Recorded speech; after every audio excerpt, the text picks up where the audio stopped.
This is Special Prosecutor Larry Klayman. I'm the only lawyer ever to obtain a court ruling that a president of the United States committed a crime. For truth, for competition. As a young lawyer, I helped break up AT&T. That's why you have all your cell phones today. For sovereignty, for the Republic. I'm the guy who at Judicial Watch, which I founded, uncovered the Chinagate scandal. Millions of dollars going to the Clinton campaign, corrupting our political system. For the privacy of citizens. And I'm the only guy to have enjoined the National Security Agency from mass surveillance on hundreds of millions of Americans. Tearing it up. I'm the son of meatpackers in Philadelphia, Pennsylvania. I know how to slice and dice. Bringing it back. We're going to take this country apart and put it back together again in the way envisioned by our founding fathers. It's not just talk. We're not just regurgitating news stories. Larry Klayman, special prosecutor, is making the news. And now, here's Larry. Welcome to this week's edition of Special Prosecutor with Larry Klayman. We have a great show. Joining me as co-host is another host on Radio America and also Newsmax Television, Jack Burkman, a very good friend of mine, a courageous individual who's not afraid to stick his neck out and do what he thinks is right. And that's what we need today. And Jack and I were doing a press conference today, actually it was Friday, where we're talking about, and Jack's offering a reward for people to come forward with information about the ethical and legal violations, if not crimes, of Special Counsel Robert Mueller. We need to take matters into our own hands legally and peacefully. We need to do what the Justice Department, run by the inert Jeff Sessions, who himself is under investigation by Mueller, which explains why he does nothing, and the corrupt Deputy Attorney General Rod Rosenstein. We, the people, need to rise up, and I have several suggestions to make. We talked about that on last week's show. We're going to talk about it a little bit on this show. But Jack's came forward with an idea, and I think it's an excellent idea, where he's offering a reward for people who will come forward either inside of the special counsel's office, because there are many conflicts of interest there. We know that information has been leaked, grand jury information. That's a crime. Almost every day there are more leaks. I have a lawsuit pending in front of the courts here in Washington, D.C. I also have complaints pending at the Inspector General and Office of Professional Responsibility to look into these illegal leaks, and if we can prove them, Mueller's gone. He's toast, because he won't be able to stay. This investigation needs to be ended now. And we know that Mueller has a very sordid past. I know this from my own personal experience. I represented FBI agents when he was director of the FBI, people that he tried to drum out because they wanted to come forward on Saudi money laundering before 9/11, and probably it got too close to the Bush family at the time. George W. Bush was in power, so he killed that. We know that he also sat on top of the prosecutions relating to individuals who were dual mafia FBI informants. He had people working for him, such as an individual by the name of Stanley Myatt, who got involved with Peter Paul. And Peter Paul was a client of mine when I was running Judicial Watch, and even thereafter. And Peter Paul had put on a Hollywood tribute to Bill Clinton, and that was meant to raise money, hard money. Over $2 million were raised for Hillary Clinton's Senate campaign in 1990. In the year 2000, rather. So this is the kind of thing that needs to be investigated with Mueller. We need people to come forward. We need to get rid of him legally before he destroys the Trump presidency and destroys the entire nation. Because, frankly, I think President Trump, at least in terms of being a president, we the people have our power under the Constitution otherwise. But as a president, I think he's our last hope. We're going to get somebody much worse than him if he gets removed from office. So, Jack, I want to introduce you. You don't need any introductions to our audience. I mean, you're very well known and very accomplished. But if you could explain what it is we're doing together here and why we're trying to gather evidence in a legal way outside of the government to use against Mueller to get rid of him, finally. And I think the guy belongs in prison, frankly. Larry, it's a pleasure to be on. First of all, Larry Klayman is my candidate for Attorney General. I think the neutered Jeff Sessions, who's a good guy, he's just been clipped and neutered. I think he's got to go, and I think we need a new Attorney General. My plan, Larry, fire Sessions, Rosenstein, and Mueller all on the same day, get the press kind of focused on Sessions, and that might be the most effective way to do it. Here's what we're doing.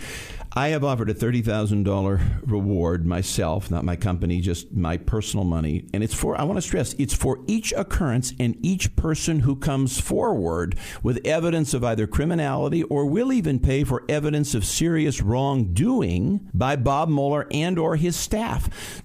I want to speak to the working people who might be working for Bob Mueller, the secretaries, the paralegals, the copy boys, the office boys, the delivery boys. We need you. And, of course, the lawyers, if you want to do it. But I want to speak to the working people today. We need you to come forth. Do the right thing. Do justice. Don't be loyal to those people. They're bad people. You're involved in a dressed-up version of the mafia. That's all that is. It's the mafia in Armani suits. Realize that and come forth. Oh, absolutely. And this is the only way that we can do it right now. We don't have the tools currently of the Justice Department. I know, Jack, you would like me as Attorney General, and I really appreciate that. But it would be tough for me to be confirmed as Attorney General because the Democrats would probably try to block that. So what I've recommended is that I be appointed special counsel, and the President should step in and do that, because I will leave no holds barred, and I would have the power of the Justice Department. But short of that, I've made two other recommendations. One is yours, of course, which is to get individuals to come forward, whistleblowers, with evidence of the crimes that Mueller and his very conflicted leftist staff have committed, but also to commission citizen grand juries. And citizen grand juries are actually legal in this country. Many of states have them. And it was Justice Scalia in 1992 in a case U.S. versus Williams who said the grand jury does not belong to any of the three branches of government. It belongs to the people.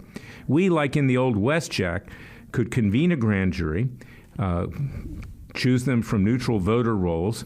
We could present evidence. We could invite the criminals to come, Mueller, Comey, Clinton, former director of CIA, Brennan, former director of National Intelligence, Clapper, and people like that. And if they don't come, we'll just have them indicted. You know, you can indict a ham sandwich in this country quite legally. That was actually what the case with Scalia was all about, because it doesn't follow rules of evidence at the indictment. You have to prove your innocence during the trial. Yeah. We get a retired judge, we try the case, and convict them, and then seek a judge who will actually have them arrested, order the U.S. Marshal Service to arrest them, and in theory, a citizen's arrest. I wouldn't advocate violence. I wouldn't advocate anything like that, but we would technically have that authority. But your idea, before we get to that point, to get information is very important. So I hope people will support what Jack's doing. I'm not a part of the reward running a nonprofit, but I hope that you'll go to our website, sign up, get our materials, donate to our cause, because I'm going to have to put in legal time here, my own time and expense, through Judicial Watch and otherwise. So go to freedomwatchusa.org, sign the petition to have me named special counsel, sign the petition to get rid of Jeff Sessions, he needs to go, and Rod Rosenstein, and become part of our citizens' army. Any thoughts, Jack? Well, you know, Larry, I think about Mueller, and I'll tell a story here to your audience if I can. I remember back in January, I went to a proceeding. I sat with Paul Manafort and Rick Gates with the defense side, and Judge Amy Berman Jackson was presiding, and Bob Mueller was there himself on the other side. He didn't say anything, but he was there. That was the only proceeding I had ever gone to in any of the Mueller matters, had ever actually attended. And I remember within four hours later, I was pepper sprayed in my driveway by a masked person. Now, I don't have any evidence linking that to Bob Mueller or anybody else, but I found it terribly ironic. And the man said to me, "Stop doing what you're doing." And what we were doing at the time was raising money for Rick Gates, who was being prosecuted, and persecuted is the better word, by Bob Mueller. So I throw that out to your audience. It's something that we're investigating to this day, and I hope someday we find out who did that. And Jack is offering a $30,000 reward from himself personally to come forward with information that will implicate Mueller in the criminal activity and wrongdoing that we know he's been engaged in. And that's very courageous on Jack's part. I don't know anybody who would do that. It's so, what they have to understand, I think what the viewer has to understand, the average person out there who's not a lawyer, Mueller has gone further than any special counsel. I mean, if Ken Starr had done this in the 90s, he would have been lynched. I mean, he's gone 20 times further than Ken Starr ever went with his mandate. No special counsel, no independent counsel has ever gone 1/10 as far as Bob Mueller is going now. He has no mandate. And that's Judge Ellis, as you correctly point out. I think that's what compelled Judge Ellis to say, to observe, that you don't have unlimited power. You don't have unfettered power. You are a creature of statute. You have a specific mandate, and you need to follow that.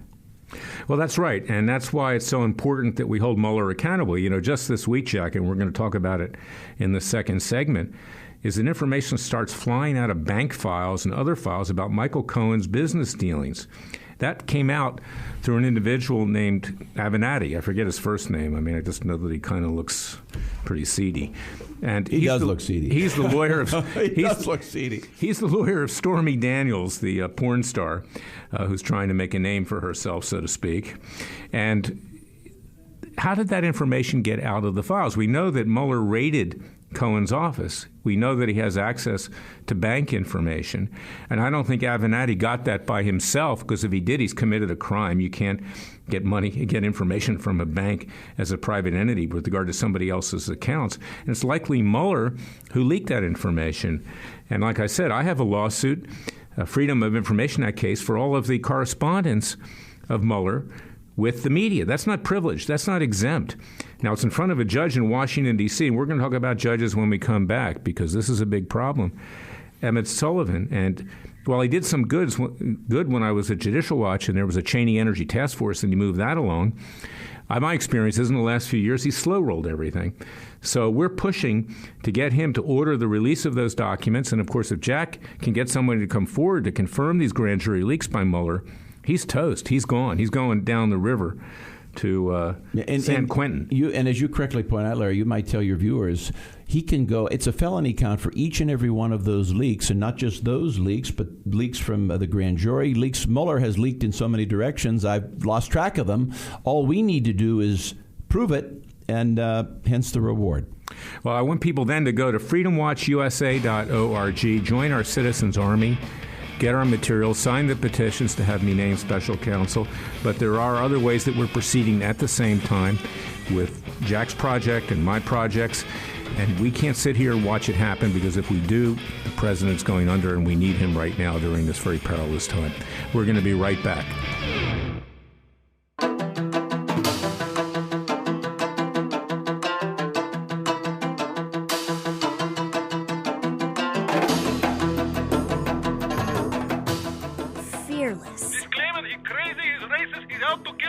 Dangerous. You don't care. Use the court and the law. Lethal. This is bad. Special prosecutor. Very bad.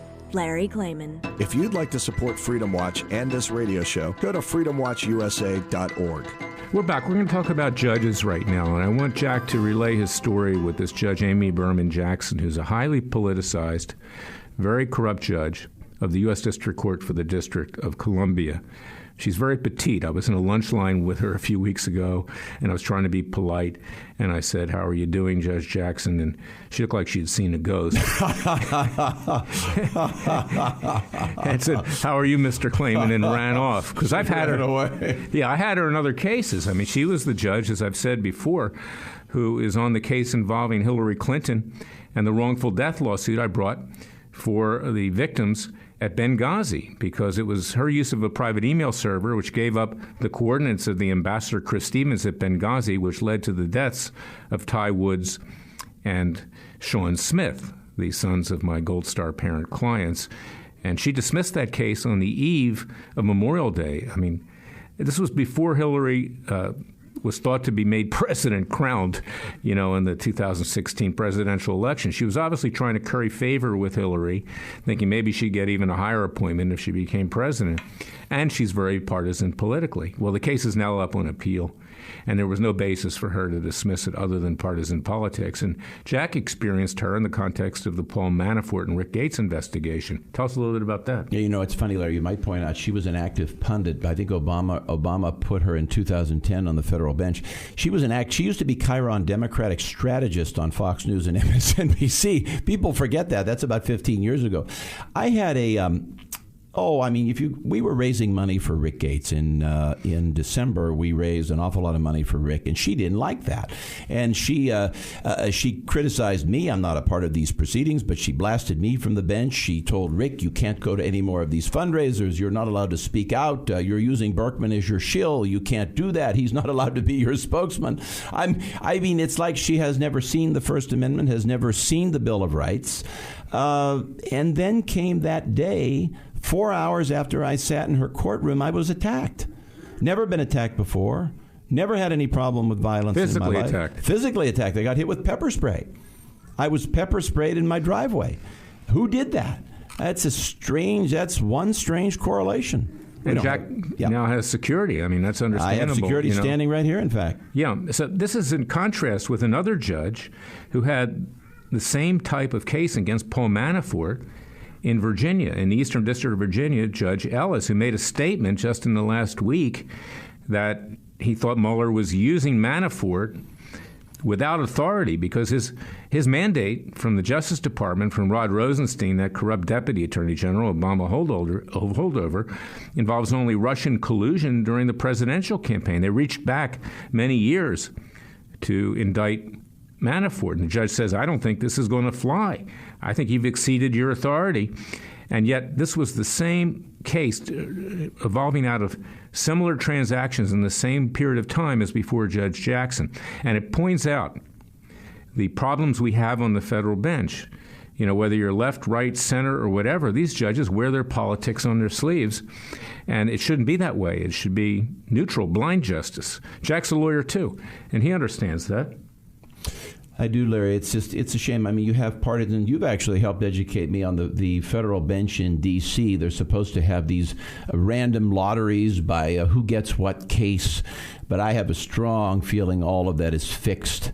So few conservatives on the bench. Hopefully Donald Trump will change the district court and the circuit court in Washington, but it may take a while. Some of those people may be there forever, like Amy Berman Jackson's in her mid-60s. She could be there 30 years.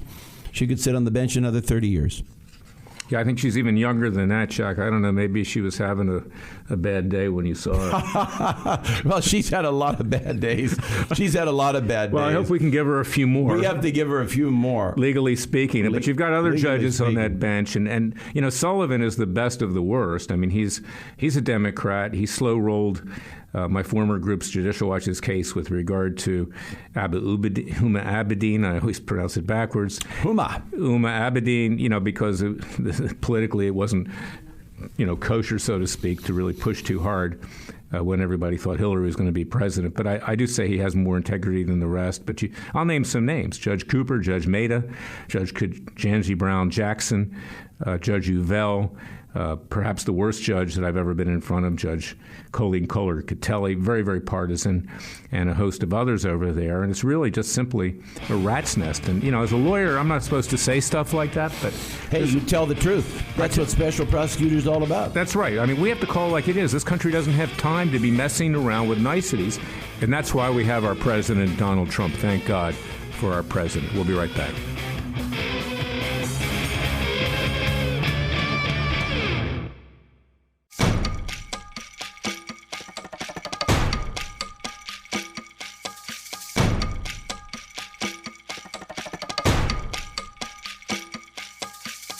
And now, 4 words that make corrupt politicians make wee-wee in their little pants. Transparency and the rule of law will be the touchstones of this presidency. But we have to pass the bill so that you can find out what is in it. Special Prosecutor Larry Klayman. Be the one who makes our country great again. Go to freedomwatchusa.org and donate.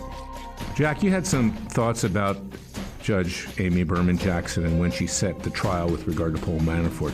Tell the listeners more about that. Yeah, it's really strange. You know, at that proceeding that day, at the hearing back in January, the purpose of that, other than to just scold our friend Rick for having exercised his First Amendment rights, the real deeper purpose of the hearing was to schedule a trial date, which she did for October, a week in October, right before the election. Now, first of all, that's a quick trial date.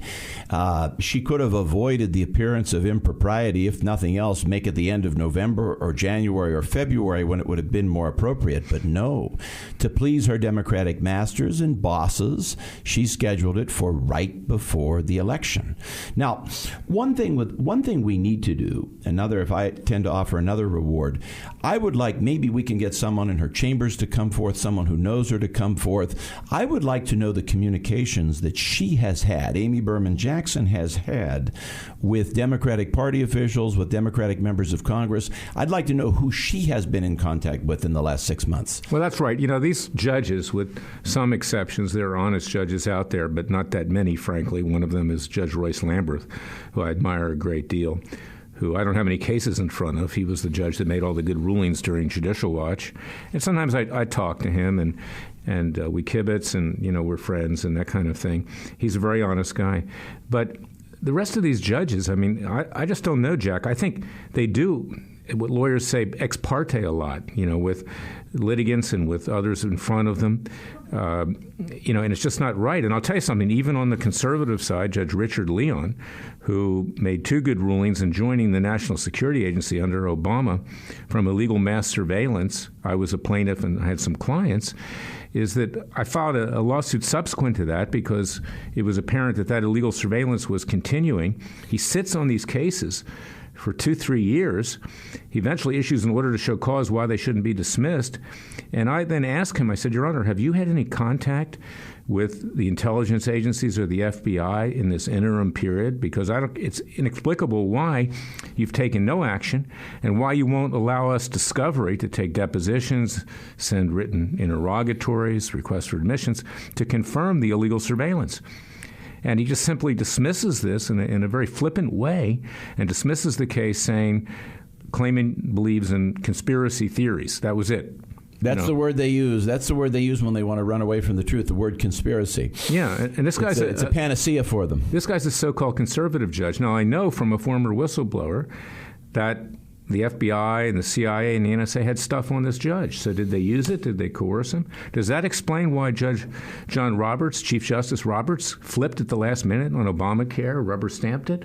Do they have something on him? May well. It may very. You know what they may have on John Roberts? Roberts, we're going to get into Robert. Dick Leon used to be a good guy, Larry. In many ways, he still is. I used to know him at the University Club years ago. He's become a part of the Washington establishment over the years. Over the years, you can see he has declined as a judge ever so slowly. Ever so slowly, he has given up principle. Slow. You can trace the devolution of Dick Leon. And you're right. We're just we just have so few good guys there. I'll tell you what. If Larry Klayman were president and I were attorney general, one thing we should do is impanel a grand jury to investigate the FBI, the CIA, and the nexus between them. Specifically, I want to take a look at these companies and all the subcontractors they have and all of these physical security people and all of these goons that these agencies have on the payroll. And I want to know what covert agents are operating on U.S. soil and what they are doing. Because with respect to the agency, they have very limited jurisdiction, as you know, on U.S. soil. But they are active, and we need to know more about what they're doing, who they're in contact with. Are they threatening judges? Roberts, if I have a minute, I'll go back to Roberts. You may not know this about John Roberts. Behind the curtain we've done an investigation of him. Roberts has had a lot of seizures. Now, people say, well, it could be anything. There are only so many things that cause seizures. One of them is if you have a major neurological problem, like you have a MS or a brain tumor or something. Obviously, he doesn't have that. The other thing, you know what the other thing is? Narcotics.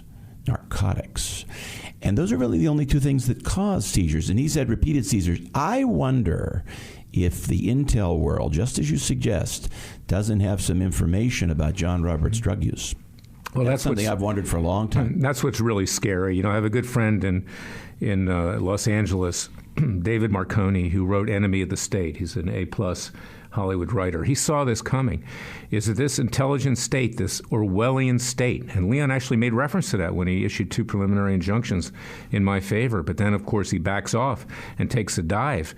But it's highly dangerous because virtually everybody. I mean, you can dig up stuff on anybody that they don't want known or whatever. And therefore, we have no defenses. We have a Justice Department, which is corrupt.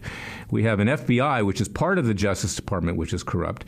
We have intelligence agencies that spy on the American people, notwithstanding President Trump and his associates and family around him. And there is no recourse other than revolution. And we don't want to get to that. We want to use the legal system to solve it, and that's why we don't want revolution in this country. You know, it's when you're in the moment, sometimes it's hard to see when evil is metastasizing. You know, when they were in the moment in the 30s, nobody knew Hitler was Hitler. I mean, Joe Kennedy was over there praising him, and David Lloyd George was praising him, and even Franklin Roosevelt copied most of the New Deal, at least the works projects, from things Hitler and Mussolini had done in the years prior. So when you're in the moment, you don't know that a Hitler is growing. You can't see it. But there's a cancer, to borrow from Judge Sirica, there's not a cancer growing on the presidency, but there is a cancer growing on the nation. Absolutely, yeah, and it's metastasized. You're absolutely right. And you can see that because there's no truth anymore. There's no truth from our intelligence agencies. There's no truth from our law enforcement agencies. There's no truth from bar associations with lawyers. There's no truth with regard to how judges get reviewed for ethical violations. You know, Jack, one of the things I want to change, maybe we can work together on this, is that judges, when they commit an ethical infraction under the Code of Judicial Conduct, the only recourse is to go to what you call a judicial council. Who's on the judicial council? They're colleagues in the same courthouse that they eat lunch with, that they party with in Georgetown, you know, and they cover it up. They pretend, you know, there was a movie when I was a kid my parents took me to. I don't know why they took me to it, but it was called Guide for the Married Man, okay? And Joey Bishop was a comedian, and he's getting divorced from his wife, and his wife breaks into a hotel room, and he's with a very attractive woman who was played by Vernie Lisi, the famous Italian actress, kind of famous, maybe not totally. But she catches him with a photographer, and they take a picture of him. And then she says, "Who are you sleeping with? Who are you having sex with?" And he says, "What are you talking about? I don't see anybody." And he gets up, he puts on his clothes and walks out. Right? And I don't know why my parents took me there. It was a mistake. I was young. But the reality is that's the world today, is that people don't want to see the peril that we're in. And they don't realize that there's a rot that's destroying our body politic and our judicial system and our political system. And that's what I love about this president, is that I don't care what he says. I care what he does. I care the fact that he's basically shaking things up. What the president would ever criticize a judge for being corrupt or being biased? Do you think the Bushes would have done that? No. Do you think Obama would have done that? No. Or Clinton? No, they had enough problems with judges themselves. What person would ever go after the Justice Department and the FBI for their corruption as president? Trump's the only one. Trump's the only one. Now, I fear that Trump is in some ways so beleaguered he may end up not having the time for what needs to be done in terms of doing these deeper investigations I'm talking about and you're talking about. But maybe if we can get Mueller fired, or if we can get him discredited because you and I succeed in bringing forth evidence of his illegal activity, then maybe Donald Trump, we hope he gets a second term, he may have time to impanel some grand juries and look into the FBI and look into the CIA and look into what covert agents they have. He might have time. Hopefully we'll have time. Jack, and another reason why we need to rise up and organize the American people is that he's had very bad legal representation, the president. I mean, it was ridiculous. No question. His first three lawyers, I called them the three legal stooges. I mean, Manny, Moe, and Curley. I mean, I like Jay Sekulow. He's a really good religious rights lawyer, but he's not a criminal defense lawyer. The judge picks lawyers because he sees them, not the judge, the president, because he sees them on Fox News. You know, our friend Ty Cobb, I think, led Trump down the sewer. Well, Ty Cobb, the son of the great baseball player, grandson, unfortunately, unlike his great-grandfather, has struck out. Okay? Has struck out. And then we had the other one, John Dowd. He was a non-entity. So now we have Rudy Giuliani. Now, I like Rudy, okay? He's a nice guy. He's never done anything that he said he was going to do when I've been communicating with him. Tried to bring him in against the Ground Zero mosque in his own city. But now there are reports that, I mean, basically, you know, Rudy is imbibing during most of the daylight hours, and that explains some of his appearances on Hannity and elsewhere, is that, you can't have some drinks before you go on TV and spew forth the information. No, you cannot. Well, Giuliani's an improvement over some of the things he's had, but he's hardly ideal. Boy, I wish Larry Klayman, he needs Larry Klayman advising him. Let me add one other thing. The hypocrisy of the legal community, which is a cesspool, is that Greenberg Traurig, who was Giuliani's law firm until yesterday, basically showed him the door. He had to resign, because he made the statement that I've paid people off for clients with regard to porn stars and whatever else. There's nothing wrong with that. And legally, Giuliani, under the circumstances that he mentioned, was actually accurate. I wouldn't do that.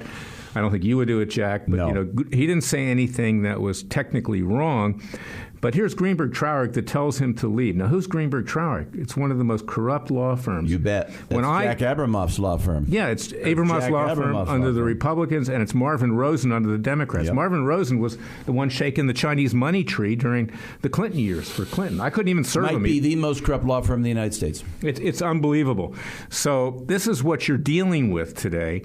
And it's why the president, frankly, let Giuliani stay on the team, make sure he doesn't have martinis before he goes on TV.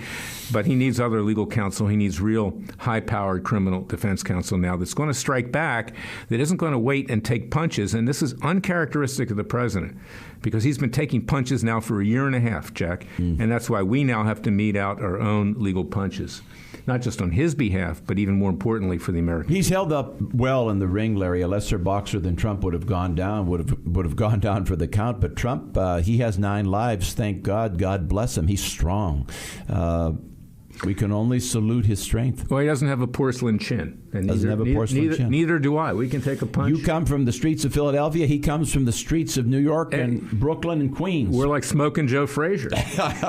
Trump, I guess, grew up on Long. I grew up really in Queens. His dad was the builder in the outer boroughs, and he went to Wharton Business School from Philadelphia. Yep. So, we're tough. We can get the job done. The country's not finished. We can bring it back to life, and that's why what you're doing, offering these rewards, what I'm doing, asking that I be nominated special counsel. The president should step in. He is technically the head of the Justice Department because he's head of the executive branch. People forget that. He doesn't even need to do what people are telling him not to do, to fire Mueller or to fire Rosenstein. He can simply order that I'm appointed special counsel and I'll take care of it for him. Believe me. Or nominate me for Attorney General, whatever the case may be. Jeff Sessions needs to go back to Alabama. He does not have the courage of his colleague, Judge Roy Moore, down there.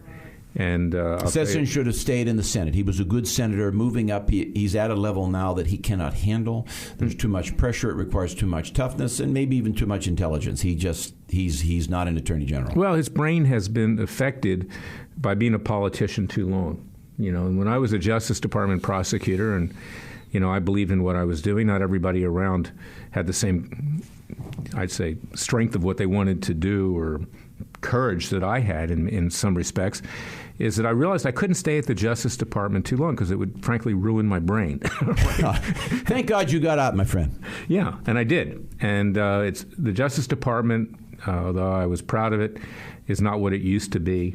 It has become the Department of Corruption. And we need to clean that up, too. We're going to be back shortly. In the meantime, I want people to go to our website at freedomwatchusa.org. Donate to our cause. We need to ramp up. We need your strong financial support. We need you to become part of our citizens' army and support our citizens' grand juries, petitions, and other legal actions to remove Robert Mueller quickly before he destroys the country. We're going to be right back with more from Special Prosecutor with Larry Klayman. It's a great show, and we've got more to discuss.